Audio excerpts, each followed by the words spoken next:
Hello, good morning. Welcome to Agla vlogs. അപ്പോൾ ഇന്നത്തെ നമ്മുടെ റെസിപ്പി എന്താണെന്നറിയോ?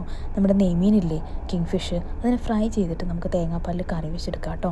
അപ്പോൾ അതിന് വേണ്ടിയിട്ട് 1 സ്പൂൺ മഞ്ഞൾപ്പൊടി, 1 സ്പൂൺ മുളക് പൊടി, 1/4 ടീസ്പൂൺ കുരുമുളക് പൊടി, പിന്നെ കുറച്ച് നാരങ്ങാ നീര്, ആവശ്യത്തിനുള്ള ഉപ്പും കൂടെ ചേർത്ത് നന്നായിട്ട് മസാല ചേർത്ത് പുരട്ടിയെടുക്കാം കേട്ടോ.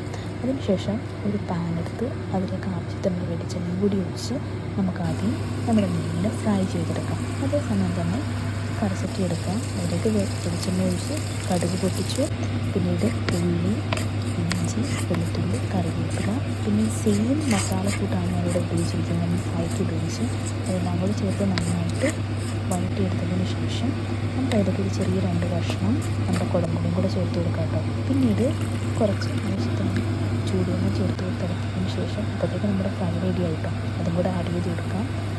നന്നായിട്ടൊന്ന് ചേർത്ത് കൊടുത്തതിന് ശേഷം നമുക്ക് അടച്ചു വെച്ച് കുറച്ച് നേരം വേവിക്കാം കേട്ടോ. നമുക്കൊന്ന് വെന്ത് വരുമ്പോഴത്തേക്കും അതിലേക്ക് നമുക്ക് നമ്മുടെ തക്കാളി അത് വട്ടത്തിൽ കഷ്ണമാക്കിയിട്ട് ചേർത്ത് കൊടുക്കാം.